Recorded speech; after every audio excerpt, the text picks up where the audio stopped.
So, everybody, welcome to Thunder 1, Spirit of the Skylord. Playing at AL14 to start with, and then the question then becomes, what stance do you guys want to take? Do you want to play normal, aggressive, or glory? I'd be fine with going for aggressive. Yeah, me too. Well, go ahead and just put your votes into chat real quick, and kind of go from there. I can't type until I've logged back in peasant mode, so...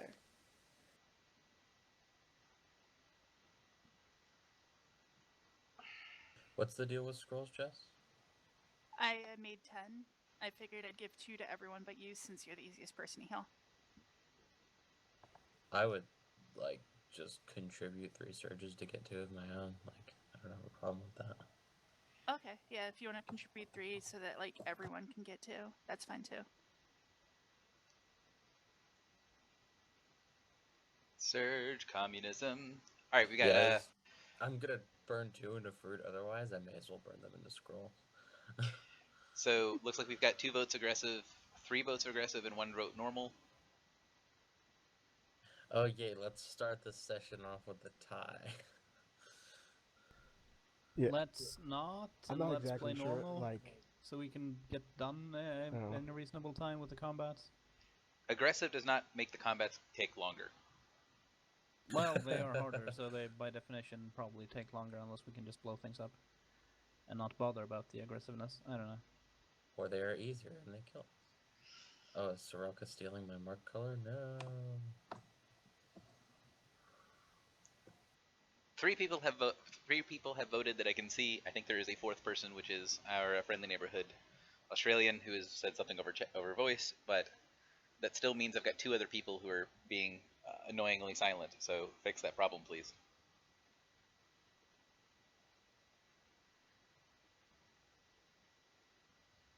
So, Lilith, please vote.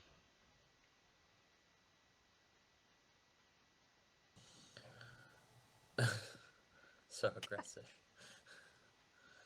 Why? Assuming that Ashley is.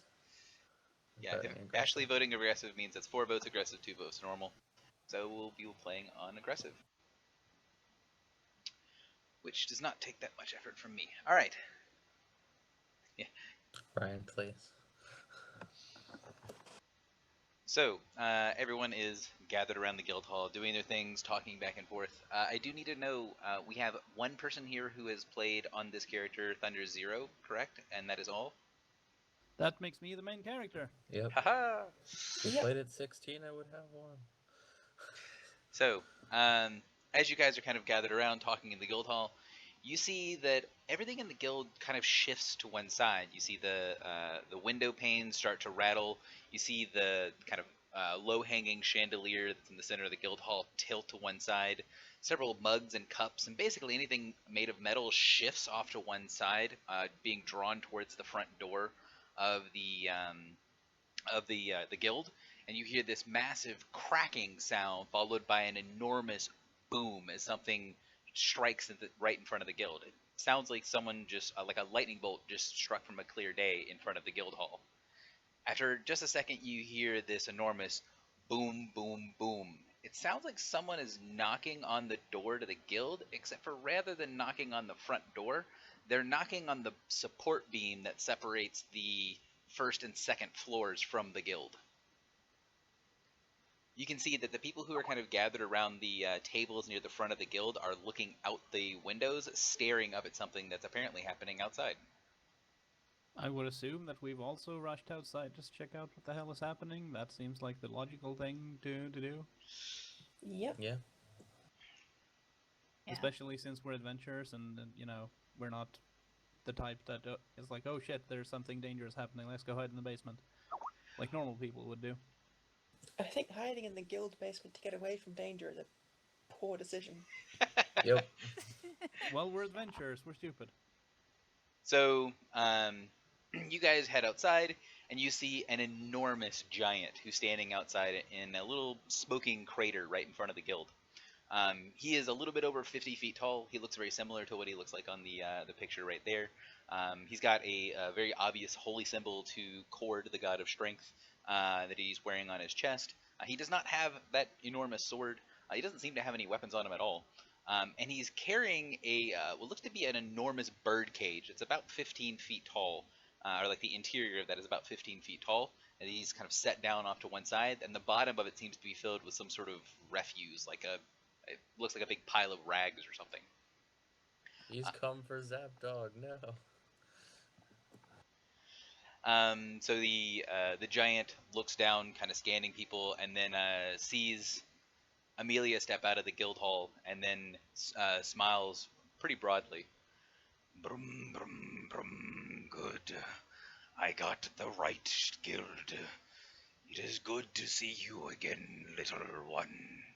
The giant bows his head pretty respectfully towards Amelia, and then takes one of his feet, steps back, and does a half kneel when he does his bow. I crane my head like all the way up to actually look him in the face and say, "Ah, my old friend, hello. What brings you here?"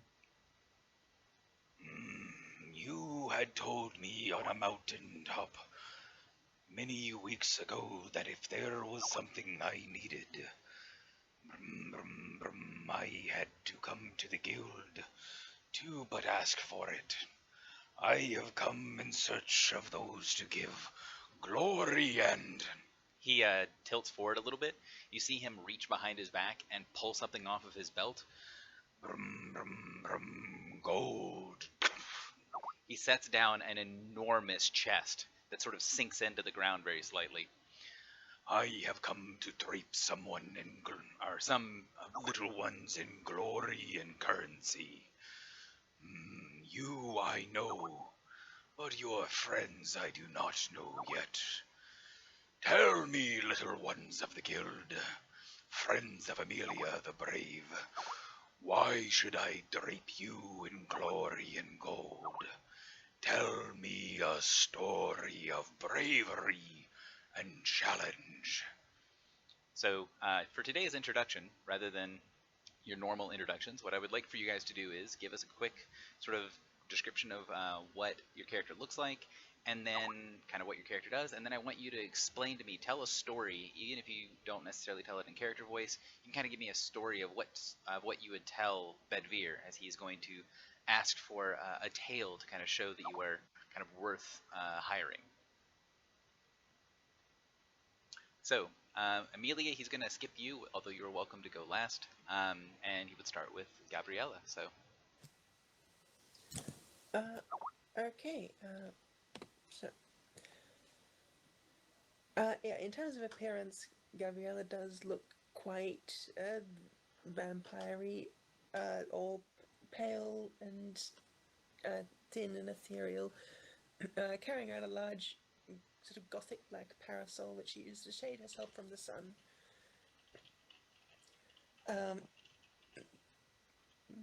Mechanics, vampire warlord, likes to hit people and warlord people. Stories.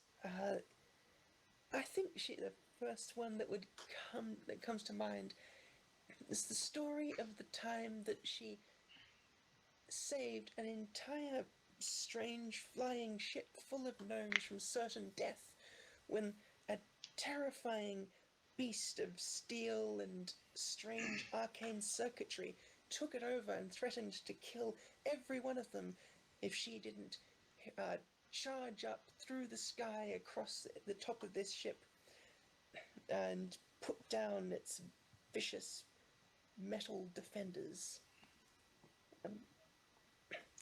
Every one of those gnomes is alive because of her and her companions. So the question that I would ask to you is, how much do you embellish the story? Do you pretty much tell it straight as is with, only moderate little touches here and there to kind of show what's going on, or do you try to play it up to the giant? No, she's not going to try to make it sound like she did more than she actually did. Probably focus a little bit too much on her own contributions, but that's just standard egocentrism. So the giant kind of nods when you finish your story, laughs a little bit. Strange things possible with magics. I try to avoid the arcane arts myself. And what of you, little bug? He looks towards Soraka. Ryan, are you back from your phone?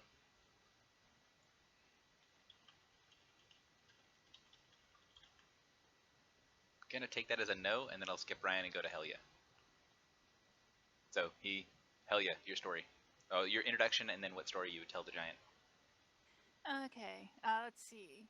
Helia appears to be a light-skinned, dark-haired dwarf wearing mail armor, and she carries a totem in one hand and a mace in the other. She's generally average height for a dwarf. And for the story, well, I was with my friends from the guild in an adventure in the city of Ermlaspear. I don't know if you've heard it, but we were fighting inside of this mansion, and we were surrounded by undead. And no matter what we did, the undead kept coming and coming. And as people were starting to fall all around us, and I gave the order for retreat, I ran in for one of my comrades who fell and grabbed his body and tried to take him to safety. But then we finally managed to find what was holding the undead together and take care of it so that the undead started to return to their graves. So he No. he smiles when you mention Ermlaspear, and nods to you and says, Brum, brum, brum. An old friend of mine came from those troubled lands, yes. I am familiar with that dark place. sorry, go ahead. And mechanically, your introduction, Helia? Oh, shield dwarf, protector shaman. I focus a ton on healing and defensive buffing. All right. Anna, you're up. Appearance-wise, Anna is pretty tall, well-muscled, dressed in pretty heavy hide armor, wields a large hammer and an odd, distorted shield that seems almost made of actual ice with icicles pointing out the front of it. Mechanically, she is a crippling crush warden and basically takes hits well and dishes out damage well. Story-wise, I will of course tell the tale of how we fought a giant storm monstrosity, and while it decimated most of the party around me, I heroically picked up most of the party members and continued fighting despite its overwhelming power, and we eventually ended up defeating it, even though I was the only one standing at one point. And again, if you guys do want to kind of embellish or kind of tell more than what would really occurred beyond normal storytelling adventures, please let me know. Or if you want to downplay something, let me know. Otherwise, I'm just sort of assume that everyone is sort of telling the story straight. I mean, other than downplaying the whole part about me screwing the party as in not telling that part, yes. Cool. And mechanically, what's Anna? Crippling Crush Warden. Okay. Lilith. All right. Lilith it looks somewhat like an elf. She is rather pale skinned with white hair. And she is wearing a really large, heavy set of armor, along with what looks like a captain's uniform from a paladin order, but with the rank insignia removed. And mechanically, she is a twin striking blackguard PM Paragon multi-class ranger. So I basically just hit things a lot with the twin strike over and over. And I guess story-wise, she would tell the story about how she entered the guild. She basically tried to do mercenary work on her own for a while and had some success, but eventually she ran into a group of like unscrupulous people who hired her and then tried to basically sell her off to slavery because she seemed like a rare specimen. And she ended up fighting her way out of that mortally wounded, and she discovered that she was not quite as human as she had originally. I mean, as completely elf as she originally had thought, and from there, she decided that after she recovered, she decided that she needed to find some comrades to help with beating people down. She's also an ex-paladin of Bahamut, who basically left her order after she was disillusioned by their kind of extreme "our way is right" views, and that's about it. And no embellishment. Gotcha. I just now realized that the DC macro is gone now. So, so he listens in intently. We'll make a couple of comments about. You must always be wary about what jobs you take. Always follow what is right and true. People that hire you will get you to do strange things otherwise. But my job is very He thinks about it for a second and then goes, honorable, if a bit violent. So, lastly, he'll turn. Well, Ryan, I'll have his thing at some point when he gets off the phone, and then we'll go to Amelia and say, What have you done since last we met? What sort of glories have you sought? so asking you for your introduction and story and stuff. So go ahead. All right, I thought I got off the hook from doing a story.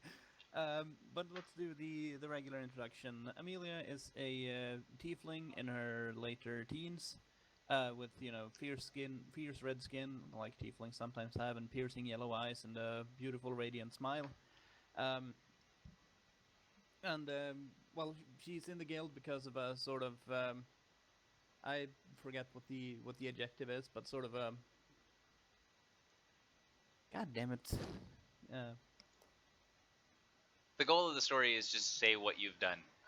You Right, yeah, I know. I kind of forget what I actually have done on this character, except all the godless stuff. So I should probably go with that. Anyway, going on with the introduction. Well, basically, she is in the guild because she has sort of rose-colored view of what ideals like friendship and justice and stuff like that is, and feels like the guild is the right place to become a champion of those ideals, even if her view of them is, like I said, a bit through rose-colored glasses, for lack of a better word. The mechanics-wise is she's a warlock hybrid who basically charges things when not doing leadery things, because that's just how I play. Story-wise, let's see. Well, I guess I could tell the story of when she, along with some other heroes of the guild, went into the Nine Hells themselves to rescue a queen of the Fae from the clutches of the evil devils. So he listens, and you can tell that he's the things around the side of his face light up pretty brightly as you continue to talk, like he's focusing on seeing whether what you're saying is true or not. And if you don't embellish at all, or you don't embellish very much, he's going to smile and say, I have come to the right place. Well, you have told your stories. It is time for me to tell you what mine will be. And he reaches forward, clicks open the enormous chest that's on the ground, and folds back the lid, and you can see just an enormous amount of coins coming out of the inside of the chest. And he says, Brum, brum, brum, one of these for one piece of my mighty weapon. If you should recover two, then... He reaches back behind his back, pulls out another chest, and sort of like tosses it up in his hand. You can see it's very, very heavy, like it's not something he tosses easily. And then he goes and clips it back onto the harness on the back of his belt.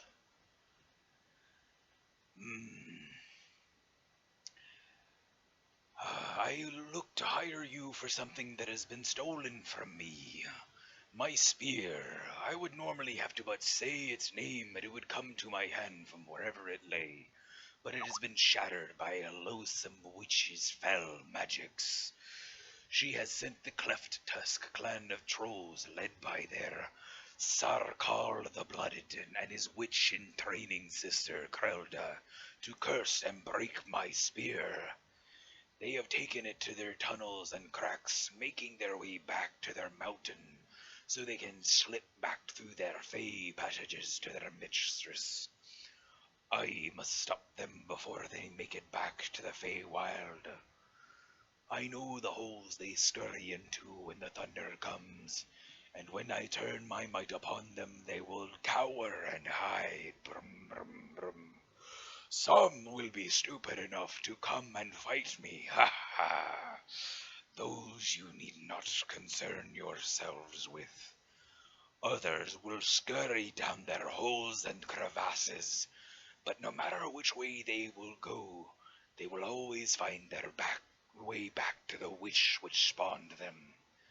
She has many fey crossings spread around the mountain tops, and I will be raining thunder down upon them.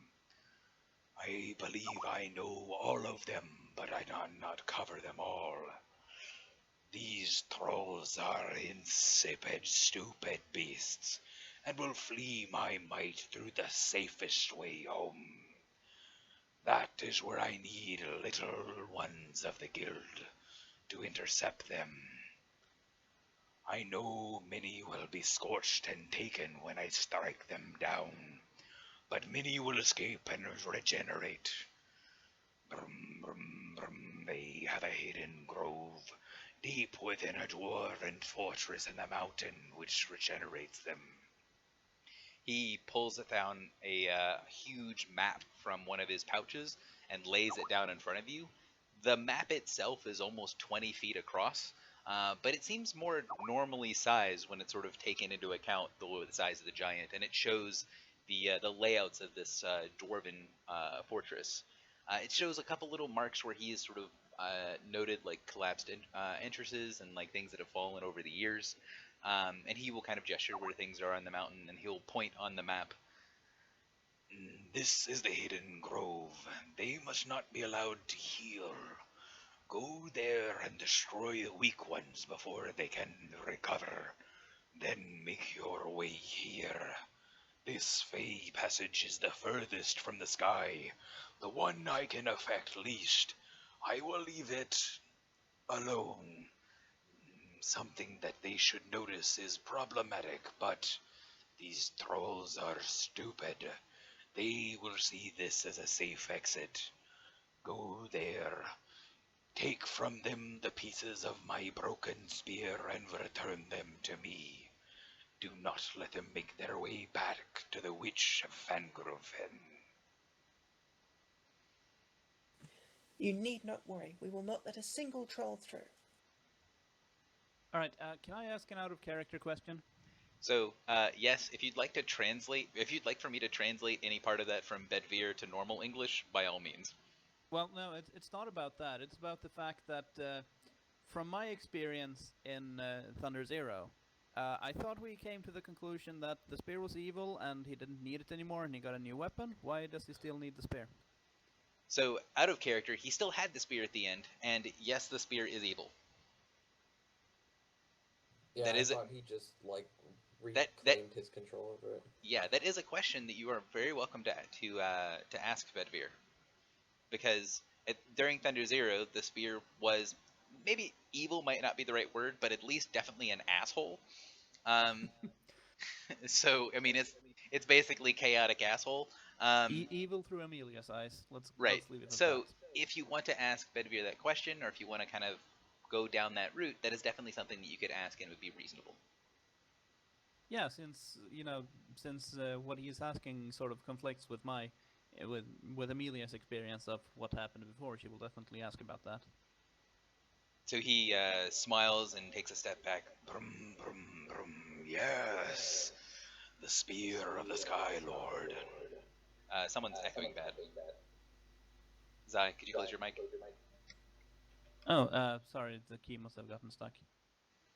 So the the echoing did have a certain effect with his voice. So he flips his hand a little bit, and you see an enormous, well, for him, it's a one-handed hammer appear in his hand that has the symbols of cord on either side of it. Brum, brum, brum. This is the weapon I would normally use now, but there is a certain amount of pride I can take in reclaiming things that were once seen as evil. Brum, brum, brum. That spear has a mind of its own, and if left to its own devices, and especially if it gets into the hands of the Witch of Fangro-Fen, it could do untold damage to your worlds, untold damages to the lines between here and the worlds of the Fae. There is also a certain creature they stole from me that would be evil in your eyes. A set of pet Bahirs that I raise. They are volatile and violent creatures, but if raised well, they can be stalwart and faithful companions. Should you see my beloved pet, if they have not killed it and eaten it, I would not mind seeing it returned as well, taken from the mouths of the evil creatures that would see it do ill. They might be instructed to bring my pet back to their witch. He kind of reaches back, rubs his fingers through his kind of dirty beard. Brum, brum, brum. The witch has a clutch of her own Bahirs that she has raised, prized and beautiful creatures that they are. There is a certain sullying of their beauty and might that happens when they are raised by such an evil creature. Those of my brood, the ones that I raise, are glorious beasts. Their evil and benighted heritage will be something that is shown as a accomplishment to be overcome. He smiles, and you can see Bedvere definitely takes a certain amount of pride in his apparently pet Behirs that he raises to be kind of good and loyal companions to him. And the fact that they are seen by most people as being very evil, and he trains them to not be so, is something that he takes a lot of pride in. And definitely seems to be something that also follows with the spear. The spear might be inherently evil, or might just be an asshole, but he's definitely makes it sound like if the witch takes the spear, the witch is going to make it was going to make it evil. That is a fair point. It's better in his hands than some evil witches. And I will concede that and do Amelia things about it. I I'm going to try and mentally prepare some kind of, Amelia-esque speech. So if you guys would carry on until we get going. Gotcha. So the giant will kind of look at you. It sounds like you guys are going to take the job. He kind of looks down at you and says, Brum, brum, brum. I know this witch's people very well, but I need you to go and search down these tiny holes, too small for me to go and bother with. he reaches over and opens up the cage, reaches in a huge hand, grabs hold of something at the bottom of the cage that sort of writhes and moves and fights against him. He pulls almost something that's to him the size of a large doll out of the cage, and you can see it's a troll. He grabs it by its kind of lower back, and he shakes it, and you can hear this troll's spine snap. Brum, And he slams it down in front of you. brum, brum, brum. This one did not escape fast enough. Ask whatever questions you will that you think are important of it, and then we must be on our way. The giant takes a step back away from the troll. So if you guys have questions that you would either ask Bedvere about the job or about what needs to be done, or you would want to ask this troll that he's apparently captured, you may do so.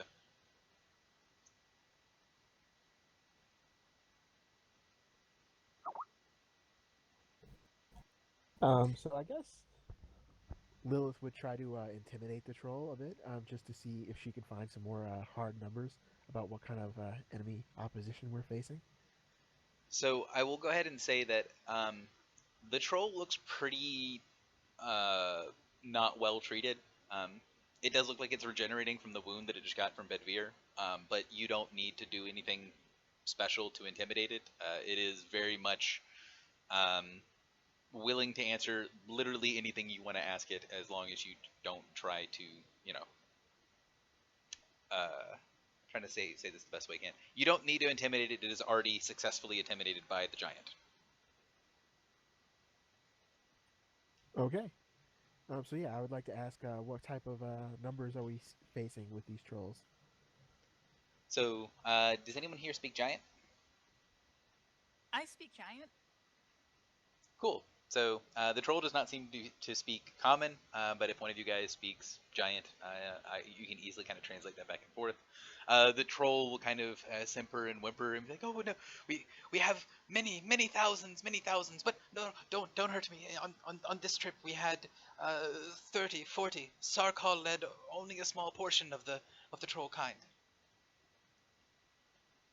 You can see he's sort of he's not very smart, and he definitely tries to kind of at first give this whole spiel about how there are, millions of them, thousands of them. They will do all this stuff, and then immediately realizes that that's a terrible idea, and then tries to give a more accurate representation that there's about 30 trolls. All right, that's solid. Does anybody want to do a knowledge check on trolls, so we as like characters know what trolls do and stuff? Yeah, if someone wants to give me a nature check. I can do that.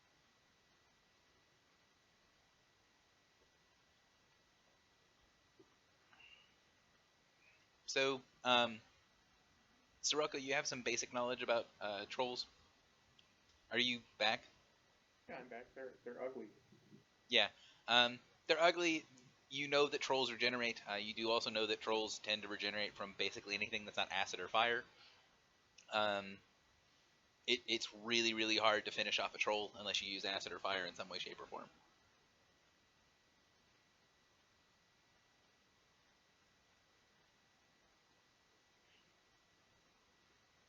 There are lots and lots of different types of trolls. So beyond that, you guys don't know. This guy seems like he is a mountain troll of some form. So there are tons of different types of trolls, and this one doesn't look like he's a. You don't know anything as special about this particular breed of troll, I should say. And also it's AL14 and not 12. It is indeed. So it's even higher. Rip, my wardeny nature is not sufficient. Or my non-wisdom wardeny nature, anyway. Does anyone have any questions to ask either Bedvere or the troll?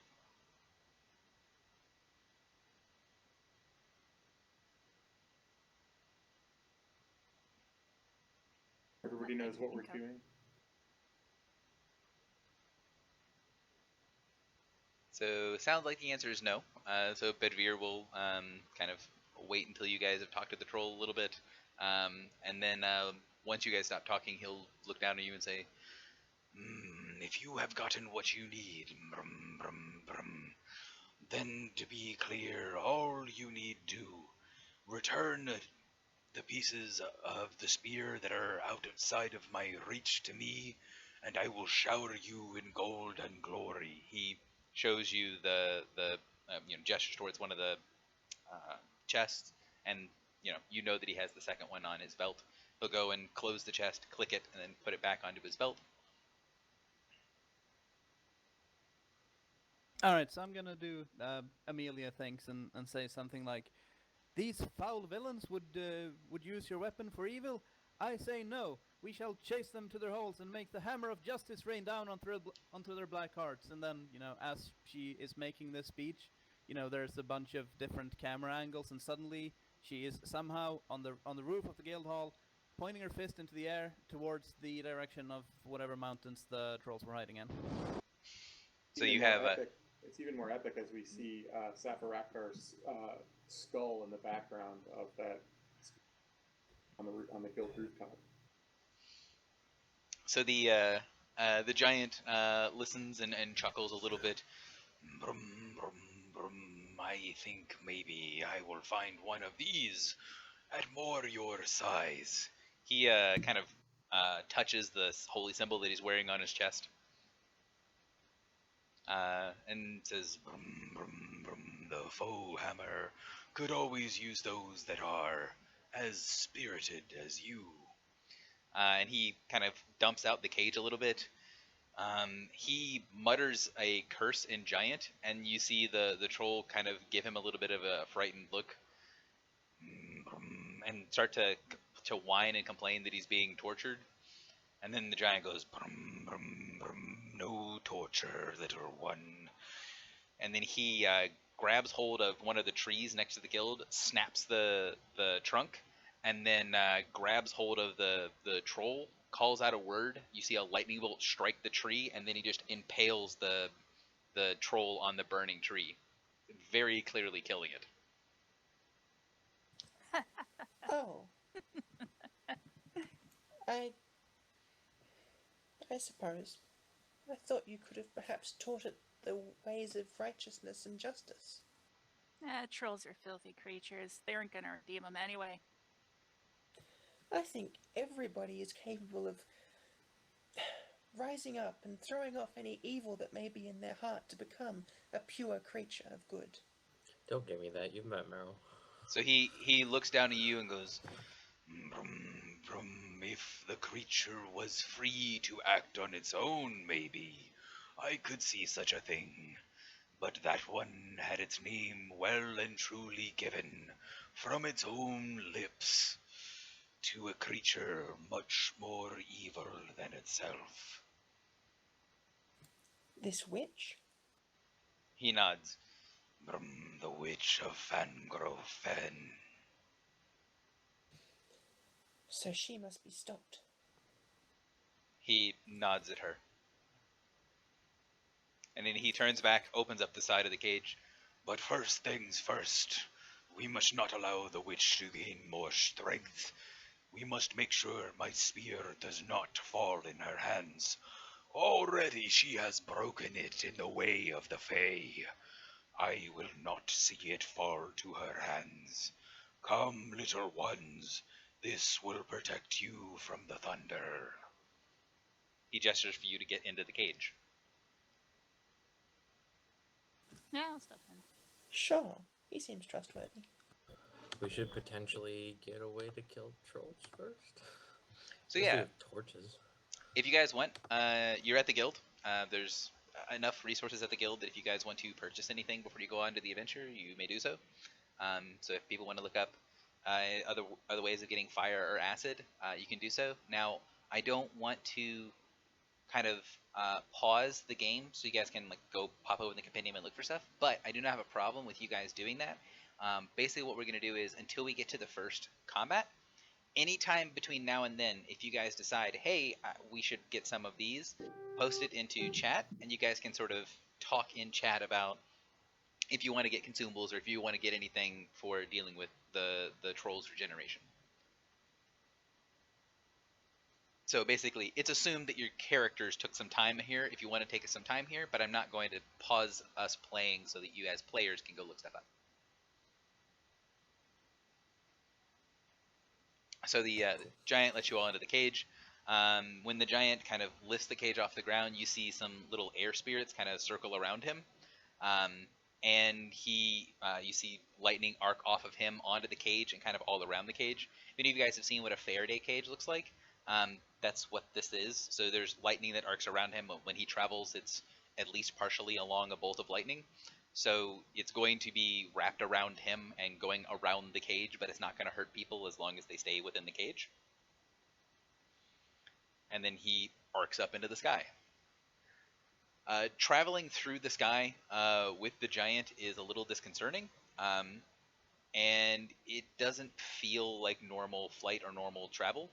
It's more like him sort of surfing along a cloud of living lightning. And you cover distance very, very quickly, going to mountains that are apparently on the same plane of existence, but quite far from the guild. As he travels, you can see that there are lots of air elementals or wind spirits or things that kind of follow along in his way, kind of playing with him as he travels through the skies. And the giant kind of grumbles and talks back and forth to the spirits. The spirits look like they're more than anything else are kind of playing tricks on him and like teetering around the edges, changing the colors of things around the giant. Basically, they're just being playful, and the giant is kind of playfully grumbling back at them, like he's grumpy, but doesn't really mean it. And then he will come down as a bolt of lightning on top of a mountain. Down below, you see there's a forest, and he lands right next to a opening into that looks like a kind of a ruined entrance to what would have been like a dwarven stronghold that's long ago been broken open. And he looks down into the valley down below. Excuse me. And you can see there's a camp of something that's down in the valley. It's too far away to really see exactly what it is, but you can see fires and that there's something down below in the kind of fading light of the late afternoon, early evening. So he looks down there, kind of lands down, and you see some of the air spirits followed along. He opens up the cage to let you out, and then goes, Brum, brum, brum. They have camped down below, and this is the entrance of the mountain. I believe it is time to get them to scurry away into their hiding places. he kind of steps back from you guys, starts to stretch a little bit, like someone getting ready to go and fight, and he flips in the same sort of gesture, summoning his hammer to him, that then floats and circles around him, kind of lazily moving back and forth.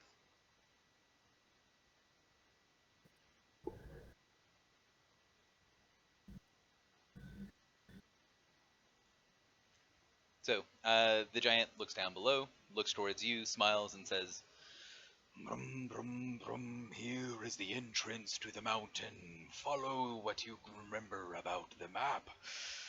Intercept them before they have a chance to heal, or let them heal and fight them as they should be. Whatever makes a better story for you. He smiles very broadly.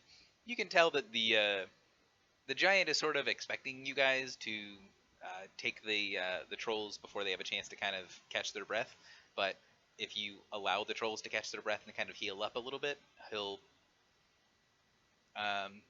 he kind of wants to hear about what choice you make, and if it was him, he would probably let the trolls heal.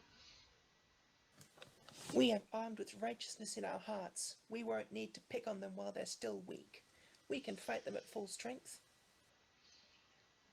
He laughs and says, Time to see which one of them's are stupid enough to come when the thunder calls. He raises his hammer up and then arcs away from the sky down into the valley. That's about 2-3 miles away, even though you can see it because the day is quite clear at the bottom of the valley. And you see him land in the middle of a clearing, and then just bolts of lightning start to fly everywhere as things are being thrown, like small trees, stones, looks like a couple of javelins, and a little bit of magic is being tossed at him as he apparently just landed in the middle of the troll encampment and is just wreaking havoc.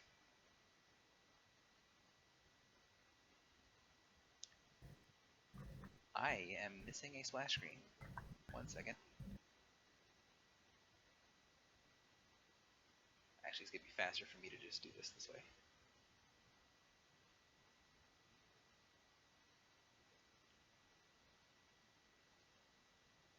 I don't know why I'm missing the splash screen, but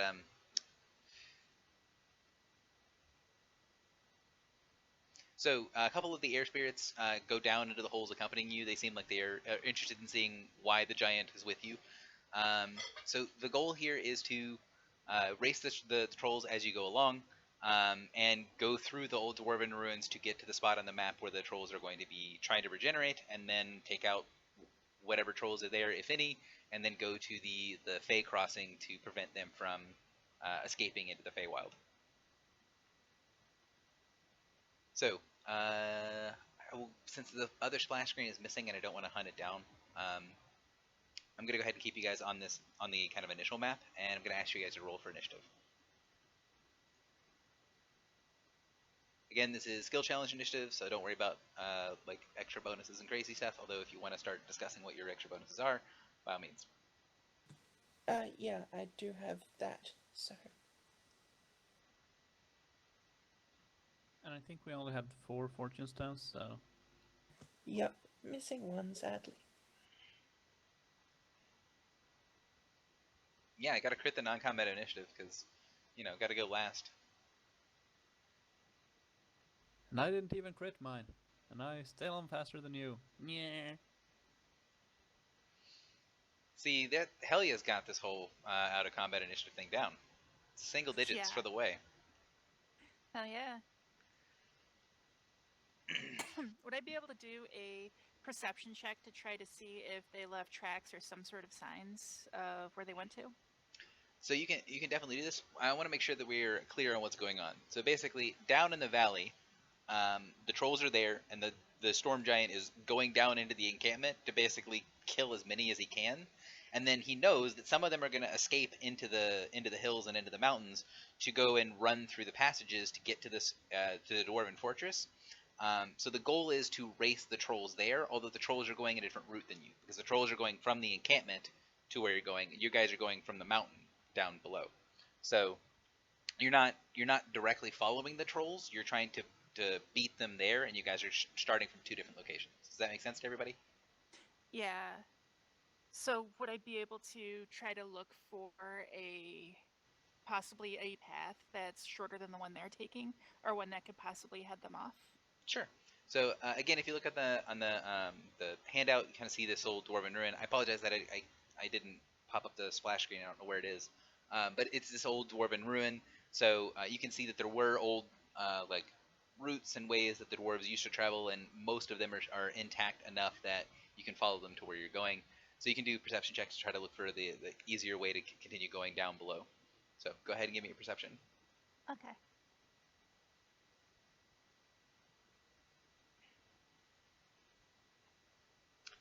Yes. So as you go in, as soon as you kind of get into the initial entryway where basically the defenses would be for the dwarven settlement, you know that if you stop just past the defenses, there's going to be a road sign somewhere. There's going to be something that is basically a quick, this is this far, this is this far, this is what directions different things are, a way to orient yourself once you've made it past the defenses of the old dwarven stronghold and into the dwarven city itself. So you can see that very little of that actually remains, but you see where it was, and you can use that to orient yourself quite well on exactly where you need to go to make it to the sections of the old dwarven city that the trolls are apparently trying to get to. So that will be a very good success. Yeah, the dwarf knows where to go in the dwarven ruins. Really weird. I don't know how that works. Yeah, figure that, huh? That's madness.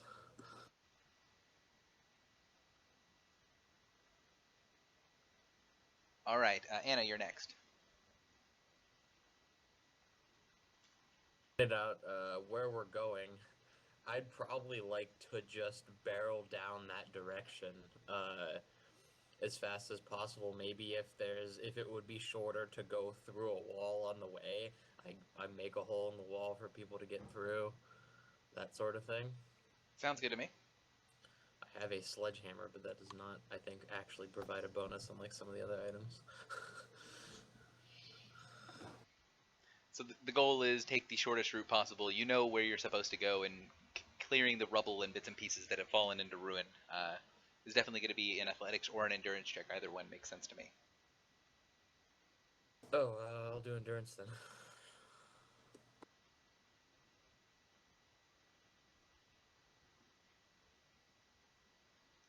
So that is a second hard DC success. Yeah, blackguards and having skills. So you can make your way through, kind of barreling through the areas. You know which directions to go, and the swiftest path does actually have some pretty big blockages to get from here to there. As you kind of break your way through, you come to a spot where there's a lot of old bridges that have fallen away, and it's kind of hard to tell which, like the bridge that would be the obvious route is fallen away, and there's about a 40-foot gap between where you're standing and the other end of the bridge. That would be the quickest way to get to where you're going. However, there's no immediately obvious way of how to get across the 40-foot gap, and that is going to be the next part of the challenge. You see, either to find the fastest way to get around this bridge that is out, or to find a way over the bridge. Gabriella, you are up. Okay, Gabriella doesn't really have any way to get across a 40-foot gap, so instead she's going to just run around, using her dexterity and acrobatic skill to race along little bits of ruin that couldn't support her weight or are too narrow to run across normally, to take the most direct route possible. Gotcha. Are you doing anything with the chasm, or are you just kind of skirting the edges? What's the... Just going around by the shortest route possible. Okay. So, yeah, it's definitely a go big or go home day, because everyone's rolling like a boss. Oh wow! And before I crit fumble, So- I have a perfect idea for how to get across this chasm with the bridge out. Sure. Do you want to kind of take a step up? Sirocco, do you mind if he takes his turn? I don't mind at all. Amelia, you're up. Because you see, I read this little handout that you gave us, and well, we have these two kind champions with us, the air spirits, who, being spirits of the air, could clearly be convinced to lift us over in the name of justice. Yep. So again, for clarity on the air spirits, they are with you. They're capricious things, so they definitely can be convinced to help you guys, but they will tend to default into playing tricks more than helping you directly. However, a excellent diplomacy check will be enough to be able to get them to think it's more fun to carry you across and to see where this is going to lead. And you guys, as you get towards the edge, get vaulted across the expanse to the other side and land softly on the other side of the chasm, able to continue along the direct route.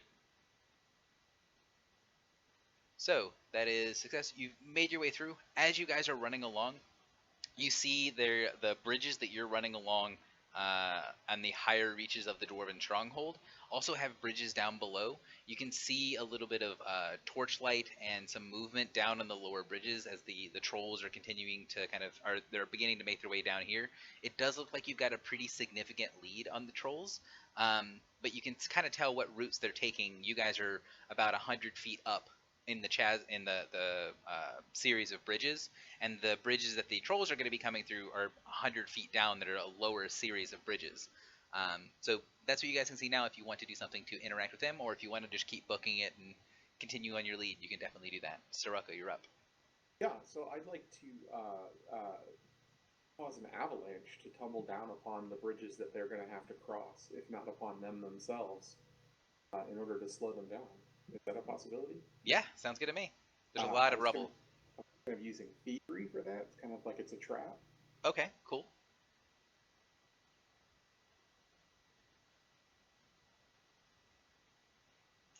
Or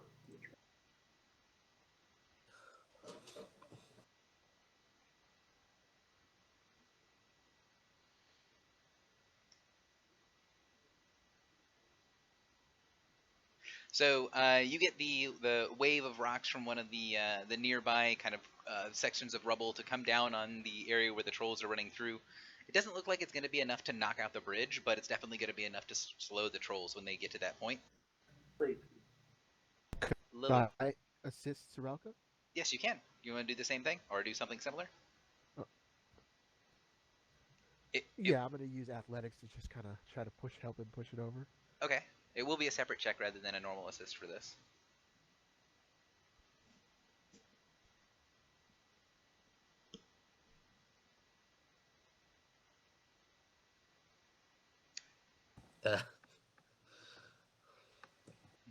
That 1 is a sad roll, and 2, I feel like it's reflecting the sad macro of that skill thing. So a 17 athletics, I do not believe makes easy. It makes easy, but not anything Yeah, else. it's 15, 21, 29. So doesn't make moderate. You kind of try to push some stuff over, and while you can definitely get rocks to fall off the edge, it's much harder to aim the rocks to fall in the way that you want them to than you really first thought it was going to be.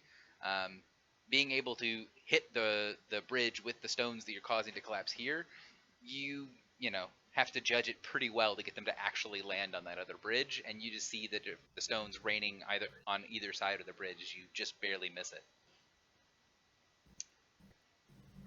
So, looking through things, you guys have basically kicked ass and taken names and gone through most of the challenge that you needed to go through to get to the end point. As you guys continue to hurry along, you see signs that the trolls are just now making their way into the section of the Dwarven city where the pools were marked by the storm giant, and you come into an open area. So I will move you guys over.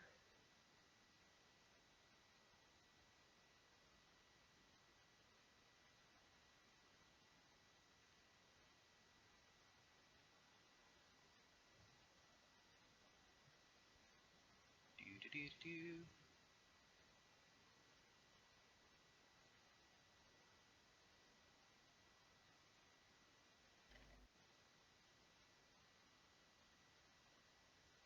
So let me read stuff just one moment.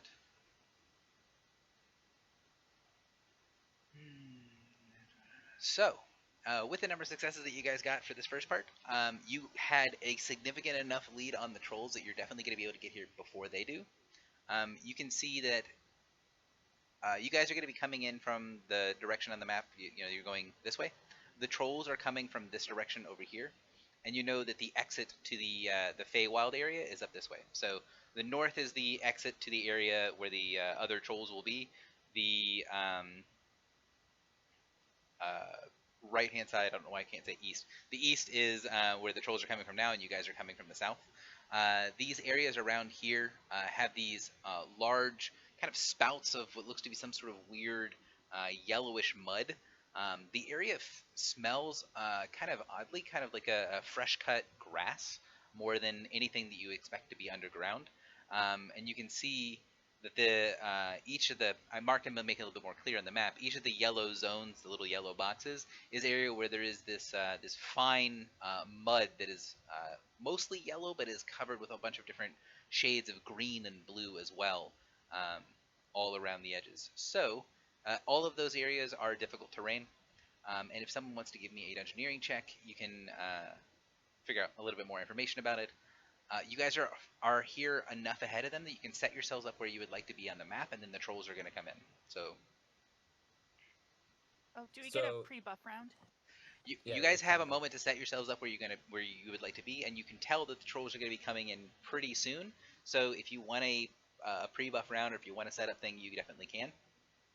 Oh, sweet. Okay, I'm gonna protect the fruits of the party. Okay. So the trolls are coming this way, correct? Yes. And we want them to go, or they want to go up, and we want to stop them from going up. Yes, that is the goal. Okay. So you should have gotten the Primal Mud handout.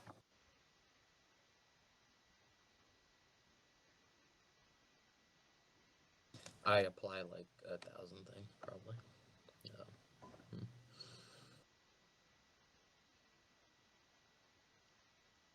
So I would like for you guys to place yourselves on the map where you would be.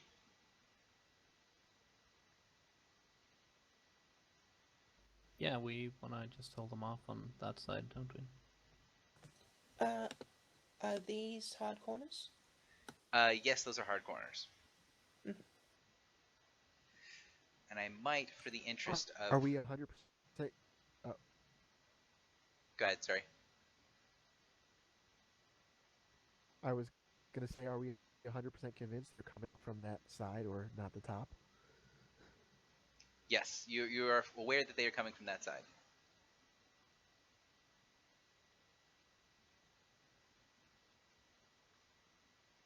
In the interest of being able to put other things on the map,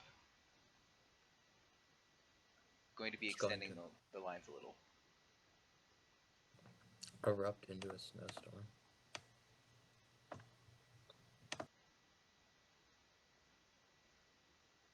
I don't know why that's not working. Hang on. What is protective roots? Do you have a, did I miss? Oh, there it is. Oh, wow, cool.